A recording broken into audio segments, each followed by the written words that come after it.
আমি ধন্যবাদ জানাতে চাই আমাদের এই অন্তর্বর্তীকালীন সরকারকে যে গতকাল তারা একটা কমিশন তৈরি করেছেন গুম বিষয়টাকে আপনার ইনভেস্টিগেট করার জন্য।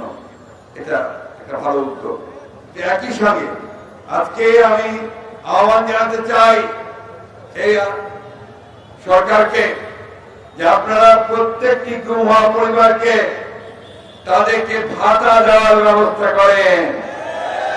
কারণ আমি জানি এখানে অনেক পরিবার আছে যারা অনেক কষ্ট করে তাদের পরিবার চালাচ্ছে, ছেলেদের মানুষ করছে, স্কুলে পাঠাচ্ছে।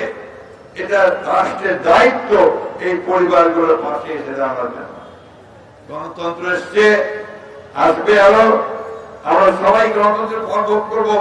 এই বাচ্চাগুলো তাদের যে লস হয়েছে, পিতাকে হারিয়েছে, এটা তারা কোনোদিন ফেরত পাবে না। যেটা স্বামীকে হারিয়েছে সে ফেরত পাবে না। তাই রাষ্ট্রের দায়িত্ব যে এই পরিবারগুলোর দায়িত্ব গ্রহণ করা। আমরা এখানে যারা ভাইরা আছে, সবাই আমার বোনেরা আছে, অনেক ত্যাগ স্বীকার করেছি আমরা। এই বাংলাদেশে জন্মে সবসময় আমাদেরকে লড়াই করতে হয়েছে আমাদের অধিকারের জন্য। এবং আজকে দুর্ভাগ্য এখন পর্যন্ত আমরা কিন্তু সেই পূর্ণ গণতন্ত্র এখনো পাই।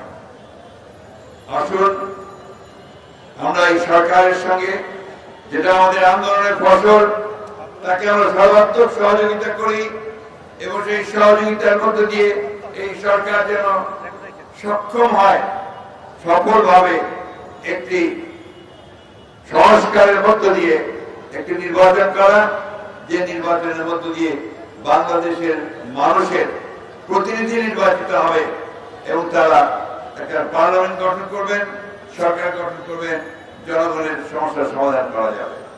বন্ধুগণ, আপনারা কেউ কমপ্লাসেন্সে ভুগবেন না, সন্তুষ্টির কোনো কারণ নাই। এখনো অনেক ষড়যন্ত্র হচ্ছে, এখনো দেশে বিদেশে ষড়যন্ত্রের অভাব নেই। অপেক্ষা করে আছে কখন সুযোগ পাবে, সেই সুযোগে তারা এই স্বাধীনতাকামী মানুষের উপরে আঘাত করবে। তাই আজকে ঐক্য, পার্টির ঐক্য গণমানুষের জন্য তৈরি হয়েছে, সেটাকে আরো সুদৃঢ় করতে হবে। আমরা আবারও এই অন্তর্বর্তীকালীন সরকারের সাফল্য চাই।